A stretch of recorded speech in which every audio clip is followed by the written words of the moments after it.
राहुल गांधी ने केसी वेणुगोपाल को खड़गे के सामने बिठा दिया। लिस्ट लेकर बैठना पड़ा और तस्वीर आई सामने, और उस तस्वीर में केसी वेणुगोपाल के चेहरे से जो रंगत है, जो मुस्कुराहट है, वो गायब दिखी। कुल मिलाकर आज की तारीख में बिहार चुनावों के बाद अब राहुल गांधी क्या इस मिशन पर निकल पड़े हैं कि उन तमाम स्लीपर सेल्स की जिसकी चर्चा हम यदा कदा करते रहते हैं, अब उनसे निजात पाना ही होगा। और क्या निजात पाने की इस कवायद में राहुल गांधी और मल्लिकार्जुन खड़गे एक दूसरे से कंधा मिलाकर चलने लगे हैं? कांग्रेस के अंदर खाने में ऐसी कौन सी खबर है जो इस वक्त चर्चा का विषय बनी हुई है? और क्या सबसे पहले गाज अगर किसी पर गिरेगी तो वो कोई और नहीं बल्कि कांग्रेस के संगठन महासचिव यानी कि केसी वेणुगोपाल होंगे, क्योंकि आज उनसे सवाल उत्तर भारत की राजनीति को लेकर नहीं पूछा गया, बल्कि आज तो उन्हें उनके ही घर के प्रति जवाबदेह बनाने की कोशिश की गई, यानी कि दक्षिण भारत की लिस्ट लेकर बिठाया गया। सारी बातें जरा विस्तार से। नमस्कार, मैं स्वप्निल और आप मुद्दा देख रहे हैं। दोस्तों, आगे बढ़ें उससे पहले वही छोटी सी अपील। मुद्दा इन दिनों एक गंभीर आर्थिक संकट से जूझ रहा है। एक तरफ हमारे मेन बैंक अकाउंट्स फ्रीज चल रहे हैं, तो दूसरी तरफ हमारे 2.5 साल पुराने चैनल को हमसे लंबे समय तक छीन कर रखा गया था, जिसकी वजह से आज की तारीख में डे टू डे ऑपरेशंस में मुद्दा को काफी मुश्किलों का सामना करना पड़ता है। लिहाजा आपसे अपील करना हमारी एक मजबूरी है। ऐसे में आपसे गुजारिश है, यदि आप चाहें तो स्क्रीन पर दिख रहे क्यूआर कोड या फिर के नीचे दिख रहे यूपीआई नंबर के जरिए मुद्दा की छोटी छोटी मदद जरूर कीजिएगा, ताकि हम यूं ही बेबाकी से सत्ता से सवाल भी करते रहें और विपक्ष के लूप होल्स पर भी बात करते रहें। दोस्तों, विपक्ष, अपोजिशन, अब हम पत्रकार तो हमेशा ही परमानेंट अपोजिशन पार्टी होते हैं, लेकिन किसी भी स्वस्थ लोकतंत्र में विपक्ष का मजबूत होना बेहद जरूरी होता है, ताकि विपक्ष सत्ता पक्ष को जवाबदेह बना सके। और वैसे भी उस दौर में जब देश की मीडिया वो लगातार अपनी भूमिका से परहेज करती नजर आती है, तब विपक्ष की जिम्मेदारी और ज्यादा बढ़ जाती है। निश्चित तौर पर बीते कुछ दिनों में राहुल गांधी बहुत सधी हुई रणनीति के तहत विपक्ष की भूमिका निभा रहे हैं, लीडर ऑफ अपोजिशन की भूमिका में नजर आ रहे हैं। वो बार बार उन तमाम संस्थाओं की अकाउंटेबिलिटी की भी बात करते नजर आते हैं, वो सड़क पर लड़ते हुए भी नजर आते हैं। लेकिन राहुल गांधी की इन तमाम कवायदों के बावजूद कांग्रेस हर गुजरते दिन के साथ चुनाव हारती है, हर गुजरते दिन के साथ पिछड़ती हुई नजर आती है। और इसके पीछे अगर कोई जिम्मेदार है तो निश्चित तौर पर वो तमाम नेता, वो तमाम पदाधिकारी जो दीमक की तरह हर दिन कांग्रेस को ही खोखला करने पर उतारू हैं। इस बात में कोई दो राय नहीं कि उनमें से एक नाम आज की तारीख में केसी वेणुगोपाल का प्रमुखता से लिया जाता है। 6 साल से ज्यादा का वक्त गुजर गया। केसी वेणुगोपाल कांग्रेस के संगठन महासचिव हैं। उनकी एक तस्वीर आई है आज की तारीख की। मैं चाहता हूं जरा पहले वो तस्वीर देखिए। इस तस्वीर को गौर से देखिएगा। मल्लिकार्जुन खड़गे के सामने बैठे केसी वेणुगोपाल और चेहरे से रंगत उड़ी हुई है। बात दरअसल सिर्फ इस तस्वीर में चेहरे से रंगत उड़ने की नहीं, इस गंभीर मुद्रा की नहीं, बल्कि इसी बैठक की शुरुआत की एक तस्वीर आई थी। उस तस्वीर में केसी वेणुगोपाल ठहाके लगा रहे थे, हंस रहे थे। लेकिन जैसे जैसे मीटिंग आगे बढ़ती है, जैसे जैसे बैठक आगे बढ़ती है, वैसे वैसे केसी वेणुगोपाल के चेहरों पर हवाइयां उड़ने लगती हैं। पसीने की बूंदें ठंडे कमरे में, ठंडे मौसम में भी नुमायदार हो जाती हैं। और इसके पीछे सबसे बड़ा कारण है कि आज मल्लिकार्जुन खड़गे किसी अलग मोड में ही नजर आ रहे थे। उन्होंने आज केसी वेणुगोपाल को तलब किया, बुलाया और अपने सामने बिठाया। और ये मुलाकात उत्तर भारत या दक्षिण भारत की राजनीति को लेकर नहीं, बिहार के चुनावी परिणामों को लेकर नहीं थी, बल्कि आज तो उनसे लेखा जोखा मांगा गया तमिलनाडु और पांडुचेरी का। जरा सोचिए, तमिलनाडु दक्षिण भारत का हिस्सा है और उसी दक्षिण भारत से यानी कि केरल से आते हैं केसी वेणुगोपाल। केसी वेणुगोपाल संगठन महासचिव के पद पर रहते हुए लगातार कांग्रेस के जीएसओ रहते हुए लगातार कांग्रेस के संगठन को कमजोर बनाने की ही तो कवायद में लगे हैं। आज की तारीख में कांग्रेस के कार्यकर्ता वो कांग्रेस से जुड़ाव महसूस नहीं कर पाते क्योंकि उनका संगठन महासचिव जमीनी धरातल पर कभी भी खड़ा होता हुआ नजर नहीं आता। उसको जमीन की कोई जानकारी नहीं है। क्या उत्तर भारत और क्या दक्षिण भारत, हर जगह एक जैसी स्थिति कांग्रेस के भीतर दिखती है। इसके बावजूद यदि राहुल गांधी कोशिश करें, मेहनत करें तो आप समझ सकते हैं उनके हाथ में निराशा ही हाथ लगेगी। और वही राहुल गांधी के साथ होता हुआ भी नजर आ रहा था।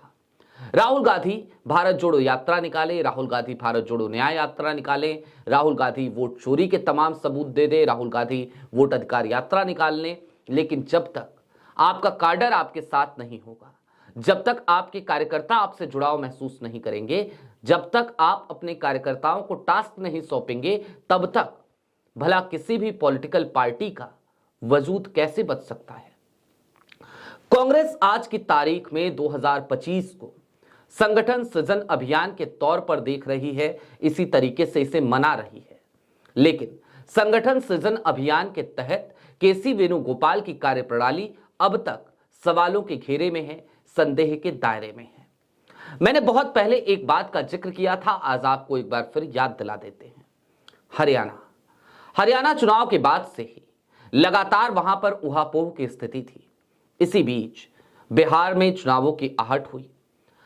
हरियाणा में लीडर ऑफ अपोजिशन और प्रदेश अध्यक्ष दोनों का चुनाव होना था। राहुल गांधी बिहार से लौटते हैं दिल्ली और अचानक से गुरुग्राम पहुंच जाते हैं। वहां कांग्रेस के कुछ नेताओं को बुलाते हैं, उनसे एक रेस्टोरेंट में बैठकर बातचीत करते हैं और एक रिपोर्ट लेकर के वापस अपने दिल्ली स्थित आवास पर आ जाते हैं, सुनहरी बाग पर। अगले दिन राहुल गांधी को एक विदेश यात्रा पर निकलना था। 3-4 दिनों को वो विदेश यात्रा राहुल गांधी वहां जाते हैं और इस उम्मीद से जाते हैं कि जब वापस आएंगे तो हरियाणा के उस रिपोर्ट पर बात करेंगे और फिर उसके आधार पर हरियाणा में एक युवा नेतृत्व दिया जाएगा। लेकिन राहुल गांधी इधर विदेश जाते हैं, उधर केसी वेणुगोपाल की चिट्ठी जारी हो जाती है और हरियाणा में राव नरेंद्र को प्रदेश अध्यक्ष और भूपेंद्र हुड्डा को लीडर ऑफ अपोजिशन बना दिया जाता है। निश्चित तौर पर यह राहुल गांधी के लिए एक बड़ा झटका था। यह राहुल गांधी के साथ किया गया एक बड़ा धोखा था। आनन फानन में यह एक्शन दरअसल राहुल गांधी के विदेश से लौटने से पहले इसीलिए लिया गया ताकि राहुल गांधी अपने मंसूबे में कामयाब ना हो सके। राहुल गांधी हर राज्य में जा रहे हैं। राहुल गांधी हर राज्य में संगठन को, कांग्रेस को मजबूत करने की कवायद में लगे हैं। लेकिन व्हाट अबाउट केसी वेणुगोपाल, वो कुछ भी करते हुए नजर नहीं आ रहे। और इसी क्रम में आज की तारीख में मल्लिकार्जुन खड़गे ने केसी वेणुगोपाल से उनके काम का लेखा जोखा मांगा, उनका हिसाब मांगा और यह हिसाब मांगने भर तक सीमित नहीं है।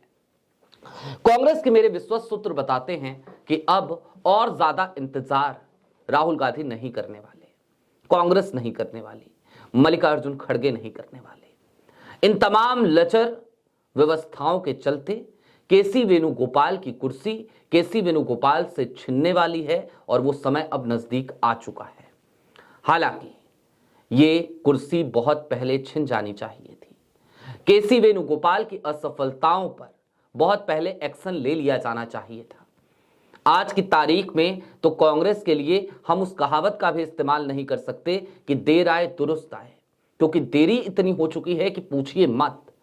बार बार सत्ता पक्ष आपके ऊपर तंज कसता है, बार बार वो आपके चुनाव हारने पर हंसता हुआ, ठहाके लगाता हुआ नजर आता है। और इन सब के बीच जो लोग जिम्मेदार हैं आपकी हार के लिए, आप उन पर एक्शन लेने से भी कतराते नजर आते हैं। तो निश्चित तौर पर देरी बहुत हो चुकी है। लेकिन हां, इतना तय हो चुका है कि अब केसी वेणुगोपाल संगठन महासचिव नहीं रहेंगे। अगर केसी वेणुगोपाल जनरल सेक्रेटरी ऑर्गेनाइजेशन नहीं होंगे तो फिर कौन होगा? हालांकि अंदर खाने तो बहुत सारी चीजें चल रही हैं, बहुत सारी तैयारियां चल रही हैं, लेकिन इस बार अब राहुल गांधी संगठन की पूरी कमान को अपने हाथों में रखना चाहते हैं। राहुल गांधी के बीते कुछ दिनों के एक्शन को अगर आप देखें गौर से तो आपको यह समझ में भी आएगा कि राहुल गांधी अब कांग्रेस के संगठन को लेकर किसी पर भी भरोसा नहीं जताना चाहते। बात सिर्फ केसी वेणुगोपाल की नहीं है, लिहाजा राहुल गांधी इस पद पर अब कुछ ऐसे लोगों को चाहते हैं जो लोग कांग्रेस पार्टी के तरफ लगातार समर्पित रहे हों, ऐसे लोग जो कांग्रेस के साथ लंबे समय से जुड़े रहे हों, जिनका समर्पण हमेशा से कांग्रेस के प्रति हो। वो तरुण गोगोई भी हैं तो वो सचिन पायलट भी हैं। कई लोग सचिन पायलट की उस दौर की बगावत को याद करके निश्चित तौर पर यह कहते हैं कि सचिन पायलट तो एक समय पर बागी हो गए थे अपनी ही सरकार के खिलाफ, लेकिन यही तो कांग्रेस है जहां पर सचिन पायलट बागी जरूर हुए लेकिन उन्होंने कांग्रेस का दामन नहीं छोड़ा, कांग्रेस का साथ नहीं छोड़ा, अपनी ही सरकार पर भ्रष्टाचार के आरोप जरूर लगाए, लेकिन उन्होंने अपनी सरकार के खिलाफ धरना देने के बावजूद कांग्रेस का हाथ छोड़कर सामने किसी दल में जाकर शामिल नहीं हुए। सचिन पायलट हो, पवन खेरा हो, तरुण गोगोई हो, ये तमाम नाम आज की तारीख में कांग्रेस के वो नेता हैं जो कांग्रेस के प्रति समर्पित हैं और इन्हीं में से किसी को अब कांग्रेस संगठन महासचिव की जिम्मेदारी देने जा रही है। हो तो यह भी सकता है कि दरअसल संगठन महासचिव का पद एक से ज्यादा हो जाए, यानी कि अलग अलग क्षेत्रों में अलग अलग संगठन महासचिव के नामों पर चर्चा चल रही है।